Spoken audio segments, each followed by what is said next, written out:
Hello मेरे प्यारे दोस्तों, नमस्कार। आज का वीडियो हमारा जनगणना 2027 से संबंधित होने वाला है और इस वीडियो में हम बात करेंगे कुछ अवधारणाओं और परिभाषा के बारे में, जिसमें हम कवर करेंगे मकान सूचीकरण ब्लॉक यानी HLB क्या होता है, और दूसरा जो टॉपिक हमारा इसी वीडियो का रहेगा वो है परिसर। इन दोनों अवधारणाओं को हम इस वीडियो में अच्छे से कवर करेंगे और उसके बाद मैं उम्मीद करता हूं कि आपकी कोई भी क्वेरी नहीं बचेगी। तो चलिए स्टार्ट करते हैं।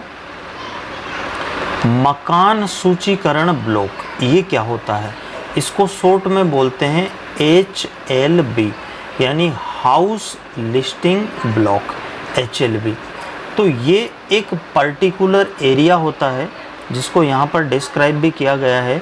देखो, मकान सूचीकरण ब्लॉक यानी HLB जनगणना के क्षेत्र कार्य के लिए मूल इकाई है।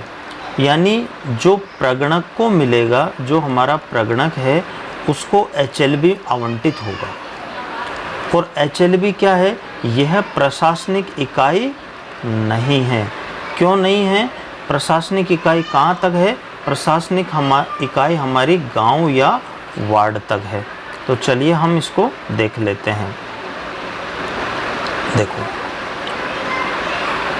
मकानों को नंबर देने और मकान सूचीकरण से संबंधित कार्यों को पूरा करने के लिए प्रगणक को, किसको? प्रगणक को आवंटित विशिष्ट क्षेत्र क्या कहलाएगा? HLB। यानी मकानों को नंबर देने और मकान सूचीकरण से संबंधित कार्यों को पूरा करने के लिए एक प्रगणक को आवंटित विशिष्ट क्षेत्र हमारा क्या कहलाएगा? HLB कहलाएगा। अब ये HLB का कौन निर्धारित करेगा? कौन निर्धारित करता है HLB? तो चार्ज अधिकारी। चार्ज अधिकारी कौन होता है? तहसीलदार होता है। कौन होता है? तहसीलदार। तो तहसीलदार यानी हमारा चार्ज अधिकारी आपके लिए यानी प्रगणक के लिए HLB निर्धारित करेगा। अब देखो, क्षेत्र के भीतर कौन सा क्षेत्र? यानी ये जो आपका मकान सूचीकरण ब्लॉक है, जैसे यहाँ पर ये ब्लू डायग्राम में दिया हुआ है, ये पूरा HLB है। तो HLB क्षेत्र के भीतर आने वाले सभी संरचनाओं या भवनों को सम्मिलित किया जाता है। यानी HLB क्षेत्र के अंदर जो भी संरचनाएं या भवन आएगी, उन सबको सम्मिलित किया जाता है। अब आप इस डायग्राम में देखिए, यहाँ पर आपको एक ये डॉटेड लाइन दिखेगी। ये पूरी एक डॉटेड है, यहाँ से ये इधर आ रही है, ब्लैक कलर में ये डॉटेड आपको दिख रहा है ये पूरा। तो ये क्या है? ये एक HLB है। क्या है ये? HLB है। अब देखो, ये रेलवे ट्रैक दिख रहा है आपको इधर। तो रेलवे ट्रैक के उस पार तो हमारा जो गांव है वो है कनकपुरा, और इस HLB के दूसरी तरफ हमारा गांव है रामपुर। इस साइड में देखो ये है रोड जा रहा है, और इस साइड में दूसरा गांव है रामपुर। ठीक है ना? यानी इस साइड में तो रामपुर गांव है दोनों साइड में, इस साइड कनकपुरा है, और मेन गांव है वो है श्यामपुर। तो ये क्या है? ये है श्यामपुर में नायकों की ढाणी। क्या है? श्यामपुर में नायकों की ढाणी। यानी ये HLB जो हमें मिला हुआ है, यहाँ से लेके ये वाला HLB पूरा, ये श्यामपुरा गांव में नायकों की ढाणी है। तो यहाँ पर देखो बहुत सारे हाउस है, ये हॉस्पिटल है, और फिर कुछ हाउस इधर भी है, यहाँ पर भी। तो ये नायकों की ढाणी के ही हैं, पर ये अलग थलग मकान है नायकों की ढाणी से, पर हमारी HLB में ये आ रहे हैं। अब देखो यहाँ पर इसकी बाहरी सीमाएं विस्तृत रूप में वर्णित होती है। किसकी? HLB की। HLB की बाहरी सीमाएं विस्तृत रूप में क्या होती है? वर्णित होती है। जैसे इधर कनकपुरा हो गया, इधर श्यामपुरा मेन गांव हो गया, इधर रामपुर हो गया, इधर भी रामपुर हो गया। ब्लॉक की सीमाओं के वर्णन में निम्न को सम्मिलित करने में अत्यधिक सावधानी रखनी चाहिए। कौन सा ब्लॉक? हमारा HLB ब्लॉक। ठीक है? जैसे फैले हुए गांव या ढाणियाँ, अलग थलग खेतों में बने मकान या भवन, दो ब्लॉकों की सीमाओं पर बने भवन या मकान, इनको चिन्हित करते समय विशेष सावधानी हमें रखनी है। अब देखो, प्रगणकों द्वारा संपूर्ण ब्लॉक का भ्रमण कर सीमाओं की पहचान निर्विवाद रूप से की जानी चाहिए। यानी प्रगणक को क्या करना चाहिए? संपूर्ण ब्लॉक का भ्रमण कर ब्लॉक की सीमाओं की पहचान निर्विवाद रूप से करनी चाहिए। निर्विवाद रूप से मतलब दूसरे का HLB में जो घर आ रहे हैं उसको कहीं अपने HLB में शामिल न कर लेवें, इसलिए निर्विवाद रूप से सीमाओं की पहचान करके जो अपने HLB में आ रहे हैं उन्हीं घरों की लिस्टिंग करनी है। पर्यवेक्षक द्वारा उसके नियंत्रण के समस्त मकान सूचीकरण ब्लॉकों का निरीक्षण कर संपूर्ण कवरेज, कोई भी मकान न छूटे न ही दो बार गिना जाए, सुनिश्चित करना चाहिए।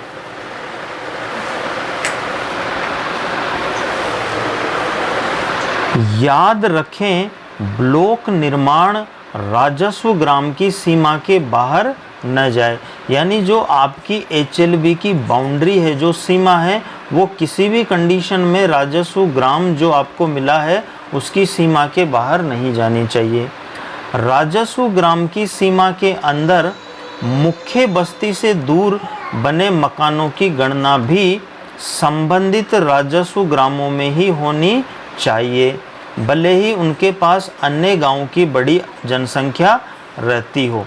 यानी जो भी राजस्व ग्राम का आपको HLB मिला है उसकी सीमा के अंदर मुख्य बस्ती से दूर अलग थलग जो मकान बने हुए हैं उनकी गणना भी आपके HLB में ही होनी है, भले ही उनके पास किसी अन्य गांव की बड़ी आबादी रहती हो।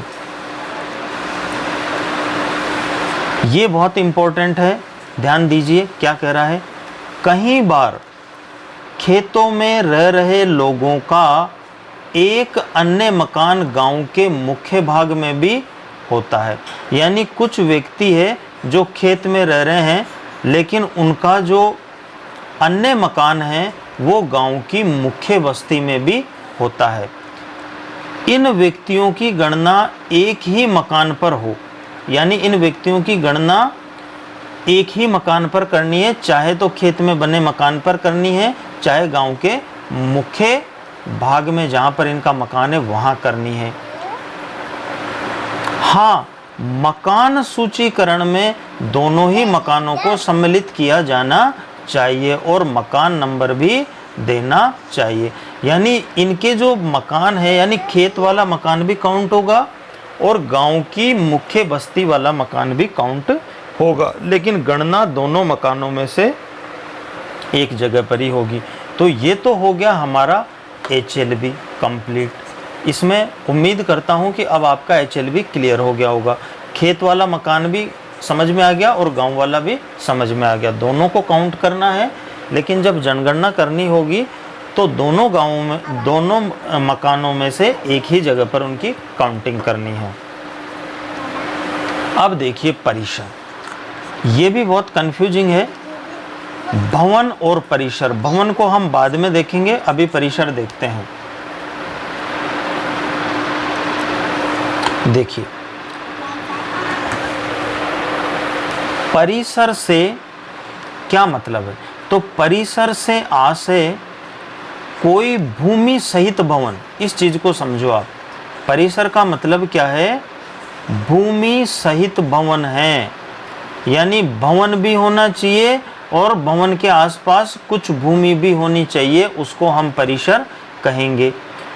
या किसी भवन का भाग अभिप्रेत है और इसके अंतर्गत कोई झोपड़ी, शेड या अन्य संरचना या उसका कोई भाग भी आ सकता है। इस वाले डायग्राम में आप देखिए, देखो ये फेंसिंग हो रही है, बाढ़ हो रही है, इधर जा रही है ना, और ये कुछ झोपड़ियाँ बनी हुई है, ये कुछ झोपड़ियाँ बनी हुई है।